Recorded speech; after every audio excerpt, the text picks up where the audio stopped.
Shalom, saudara yang diberkati di dalam nama Tuhan Yesus Kristus. Bertemu lagi dengan saya, Pendeta Novel Saragi. Firman Tuhan yang menyapa kita pada saat ini tertulis dalam 1 Korintus pasal yang kelima, ayatnya yang ke-6 sampai ayatnya yang ke-8. Namun ada baiknya kita bersatu dulu di dalam doa. Kita berdoa. Bapa di dalam sorga, terima kasih Tuhan buat dimensi waktu yang indah yang Kau berikan bagi setiap kami. Terima kasih Tuhan buat kerinduan ini, rindu dengaran akan firman-Mu. Maka berfirmanlah Engkau Tuhan, sebab kami siap untuk menerimanya. Amin. Shalom, saudara yang diberkati dalam nama Tuhan Yesus Kristus. Seperti yang saya sebut tadi, sahabat terbaik dalam kasih Tuhan. Firman Tuhan yang menyapa kita pada saat ini tertulis dalam 1 Korintus, pasalnya yang kelima, ayatnya yang ke-6 sampai ayatnya yang ke-8 dengan tema Yesus Kristus, anak domba Paskah. Begini firman Tuhan, saya bacakan buat kita semua. Kemegahanmu tidak baik. Tidak tahukah kamu bahwa sedikit ragi menghamiri seluruh adonan? Buanglah ragi yang lama itu, supaya kamu menjadi adonan yang baru. Sebab kamu memang tidak beragi. Sebab anak domba Paskah kita juga telah disembelih, yaitu Kristus. Karena itu, marilah kita berpesta, bukan dengan ragi yang lama, bukan pula dengan ragi keburukan dan kejahatan, tetapi dengan roti yang tidak beragi, yaitu kemurnian dan kebenaran. Demikian firman Tuhan. Saudara yang diberkati dalam nama Tuhan Yesus Kristus, sahabat terbaikku dalam kasih Tuhan, firman Tuhan ini sejatinya mengajak kita berpesta. Dan tentu saja itu menjadi semakin nyata ketika firman Tuhan ini dikhotbahkan di Paskah kedua yang kita peringati sebagai pembebasan, sebagai kelepasan, sebagai kebangkitan yang dialami oleh Tuhan Yesus. Dan membuat kita juga pribadi yang percaya menjadi pengikutnya mengalami hal yang sama dalam kehidupan kita. Dan ayat 8 menjadi sukacita itu. Apa itu? Paulus mengatakan, karena itu marilah kita berpesta. Paulus sangat diberkati dengan memakai kata pesta di sini.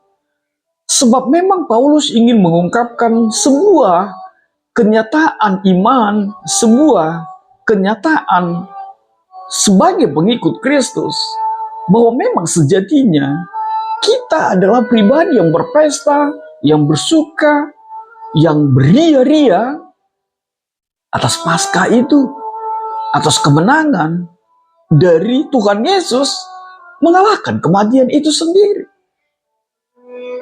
Maka benar sekali kalau Paulus mengatakan karena itu marilah kita berpesta. Sebab apa? Dasar iman yang teguh itu tidak lain adalah ketika kita mengimani Yesus telah mengalahkan kematian itu sendiri. Saudara yang diberkati dalam nama Tuhan, sahabat terbaikku dalam kasih Tuhan Yesus. Kenapa hal itu dinyatakan oleh Paulus? Tentu saja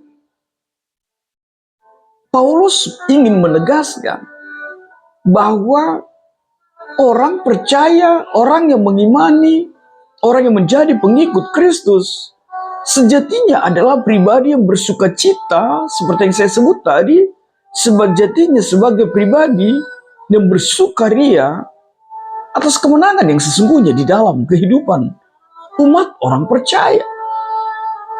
Bahkan mungkin ketika ada orang meragukan tentang siapa yang disalib itu. Bahkan mungkin ketika ada orang yang mengatakan bahwa itu bukan Yesus Allah yang disalib, tapi ada seseorang yang mirip atau wujud lain. Firman Tuhan ini menjadi kuat setiap kita, bahwa benar Yesus itu bangkit, mengalahkan kematian itu sendiri. Dan semakin bertambah sukacita, semakin bertambah excitingnya, di dalam berpesta itu tidak lain adalah sebab Tuhan Yesus mengambil alih fungsi dari domba yang sejatinya domba dalam apa yang dipahami orang Israel ketika itu. Yesus memberikan dirinya. Yesus Tuhan mengambil posisi itu, menjadikan dirinya menjadi korban, menjadi domba Paskah itu sendiri. Artinya apa? Bukankah itulah kasih yang sesungguhnya yang dinyatakan oleh Tuhan Yesus dalam kehidupan kita? Sebab Tuhan Yesus tahu bahwa tidak seorang pun kita mampu melepaskan, kita mampu terselamatkan, kita mampu menyelamatkan diri kita kalau mengandalkan kuat dan hebat kita. Tuhan Yesus melihatnya, dan Tuhan Yesus begitu mengerti dan peduli untuk setiap kehidupan kita, sehingga dia memberikan dirinya seutuhnya sebagai korban anak domba Paskah itu. Seperti apa yang dituliskan di dalam ayat 7b itu. Sebab anak domba Paskah kita juga telah disembelih, yaitu Kristus. Maka saudaraku, sahabat terbaik dalam kasih Tuhan, itu penting ditegaskan oleh Paulus kepada jemaat Korintus ketika itu. Mungkin timbul pertanyaan, kenapa itu dinyatakan Paulus kepada jemaat Korintus? Saudaraku, sahabat terbaik dalam kasih Tuhan, Korintus itu adalah sebuah kota penting dalam dunia kuno. Dia terletak di bagian selatan Yunani, di daerah yang disebut Peloponnesos. Dan kota ini terletak di dalam posisi yang sangat strategis, sebab terletak di persimpangan rute perdagangan laut antara Laut Agea dan Laut Ionik. Selain itu, Korintus juga terletak di jalur darat yang menghubungkan wilayah utara dan selatan Yunani. Dan lebih lagi pengenalan kita akan Korintus. Korintus adalah secara politis adalah kota yang sangat berpengaruh di Yunani kuno ketika itu. Dan Yunani telah menjadi bagian dari kekaisaran Romawi. Tapi apa sejatinya yang terjadi ketika itu, di daerah itu? Kondisi sosial dan budaya di Korintus menampilkan berbagai tantangan terkhusus bagi umat percaya, bagi pengikut Kristus. Sebab kota ini terkenal dengan kehidupan yang hedonis, kebebasan seksual, dan perayaan-perayaan yang jauh dari menyukakan hati Tuhan. Lihatlah masalah moral, masalah etika, sangat-sangat menjijikkan bagi Tuhan di dalam kehidupan mereka. Dan Yesus, Tuhan, memakai Paulus untuk menegur dan memberikan pengajaran moral terlebih kepada jemaat Kristen ketika itu. Sebab apa? Sebab jemaat Kristen hidup di tengah lingkungan kota yang dipenuhi dengan godaan dan tantangan-tantangan spiritual itu.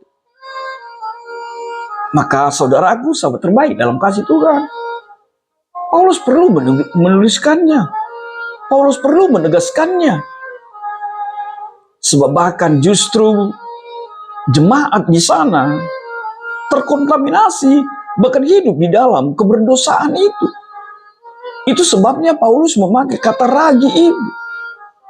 Paulus menegur jemaat untuk tidak membiarkan dosa-dosa itu yang mengganggu kekudusan dan moralitas mereka merajalela di antara persekutuan mereka. Sebab apa? Seperti Paulus katakan, walaupun ragi itu sedikit, tapi ragi itu bisa menghancurkan, bisa mempengaruhi adonan itu. Demikian juga dengan dosa itu. Dosa sekecil apapun itu bisa mengganggu keutuhan sebuah komunitas, itu bisa mengganggu keutuhan sebuah persekutuan. Maka Paulus tergerak dan terbeban untuk menegur jemaat itu, agar jemaat di Korintus berlomba-lomba membersihkan diri dari pengaruh dosa dan memperbarui kehidupan mereka di dalam Kristus. Menjadi sebuah penghargaan atas karya Tuhan Yesus Kristus di kayu salib itu. Roti yang tidak beragi menjadi simbol kesucian, simbol kebenaran, yang harus menjadi bagian dari kehidupan jemaat ketika itu. Saudaraku dalam kasih Tuhan, sahabat terbaik dalam Kristus Yesus, apa yang menjadi kaitan tema di dalam perikop kita pada saat ini? Tema kita mengangkat topik Yesus Kristus, anak domba Paskah. Lalu apa yang bisa kita kaitkan dengan tema itu? Hal yang pertama, anak domba Paskah. Dalam perjanjian baru, Kristus diidentifikasikan sebagai anak domba Paskah yang membawa pemenuhan atas makna dan simbolisme dari perayaan Paskah Yahudi. Di dalam Paskah Yahudi, benar, domba yang sesungguhnya disembelih untuk menebus dosa umat Israel. Tapi bagi kita orang percaya saat ini, Kristuslah sejatinya anak domba Paskah itu yang disembelih, yang memberikan dirinya mati di kayu salib itu sebagai persembahan, sebagai kekuatan untuk memberikan keselamatan untuk setiap kita. Hal yang kedua yang bisa kita kaitkan dengan tema Paskah sebagai simbol keselamatan. Saudaraku, sahabat terbaik dalam kasih Tuhan, perayaan Paskah adalah momen yang penting dalam tradisi kekristenan, mengingatkan kita akan kematian dan kebangkitan Kristus yang tidak sia-sia, justru membawa keselamatan bagi setiap umat manusia. Itu sebabnya Paulus mengatakan ragi yang lama itu harus dibuang dan mampu membersihkan diri dari setiap dosa dan kejahatan, serta dimampukan untuk hidup dalam kesucian serta kebenaran seperti apa yang dituliskan di ayat yang ke-8 itu. Yang berikut kaitan tema perayaan Paskah yang benar. Paulus ingin mengatakan, biarlah setiap kita di dalam merayakan pesta Paskah bukan hanya bicara atau mengingat atau sesuatu yang ditradisikan, hanya menjadi sesuatu yang seremonial atau bahkan yang menjadi bagian dari program sebuah denominasi gereja. Tapi biarlah merayakan Paskah itu dengan kebenaran di dalam Tuhan. Kebenaran seperti apa? Ada kehidupan di dalam kesetiaan kepada Tuhan Yesus Kristus, mengikuti ajarannya, melakukan apa yang diperintahkannya, terlebih hidup menjadi pribadi yang memancarkan cahaya Kristus dalam kehidupan sehari-hari. Lalu apa yang keempat? Adanya keselamatan melalui pengorbanan Kristus. Saudara yang dalam kasih Tuhan Yesus Kristus, keselamatan yang kita nikmati sebagai orang percaya harus didasarkan pada pengorbanan Yesus sebagai anak domba Paskah. Melalui kematian dan kebangkitannya, dosamu diampuni dan kita mendapatkan pengampunan. Bahkan lebih lagi, setiap kita mendapatkan keselamatan di dalam karya Yesus di kayu salib itu. Bahkan kehidupan yang kekal di dalam satu nama, Yesus Tuhan, yang kita sembah, kita puji dalam kehidupan kita. Maka saudaraku, sahabat terbaik dalam kasih Tuhan, apa yang menjadi refleksi bagi setiap kita? Refleksi yang pertama saat ini, pembersihan diri dari setiap dosa-dosa kita. Pengikut Yesus perlu mengerti pentingnya untuk terus-menerus membersihkan diri dari dosa dan kejahatannya. Lakukanlah pengakuan dosa itu, mintalah pengakuan, mintalah maaf, pengampunan, bertobatlah, dan selalu berusaha aktif dan selalu untuk hidup sesuai dengan kekudusan Kristus. Hal yang kedua, pembaharuan rohani. Apa maksudnya? Setiap kita yang mengaku pengikut Kristus diundang untuk mengalami pembaruan rohani dalam Kristus. Pribadi yang mencakup transformasi hati dan pikiran setiap kita, di mana setiap kita diperbarui dalam kuasa Roh Kudus itu untuk bisa hidup sesuai dengan kehendak Allah Bapa. Yang ketiga, refleksinya apa yang saya sebut tadi, merayakan Paskah dengan benar. Biarlah setiap kita di dalam Paskah menghormati, menghargai akan kematian dan kebangkitan Kristus dengan tepat. Menghormati dan menghargai itu tidak lain adalah mengimaninya dan menghidupinya di dalam setiap langkah kehidupan kita. Agar karya Tuhan Yesus itu bukan hanya sesuatu yang kita pahami, tapi menjadi sesuatu yang kita imani dan kita aplikasikan di dalam setiap kehidupan kita. Hal yang keempat, milikilah kesetiaan kepada ajaran Kristus Yesus. Paulus menekankan pentingnya untuk setiap kita pengikut Kristus Yesus tetaplah setia akan ajaran Tuhan Yesus Kristus. Sama seperti Yesus yang setia. Bahkan di tengah-tengah banyaknya godaan, tantangan yang menantang dan yang mencoba menggiurkan di dalam kehidupan kita. Sama seperti apa yang dialami orang percaya di Korintus ketika itu. Tapi dengan cara hidup, pengorbanan Tuhan Yesus, lihatlah kesetiaannya yang begitu luar biasa dalam kehidupan kita. Lalu apa yang terakhir? Komitmen terhadap kesucian dan kebenaran. Saudaraku, sahabat terbaik dalam kasih Tuhan, biarlah setiap kita berkomitmen untuk hidup dalam kesucian dan kebenaran.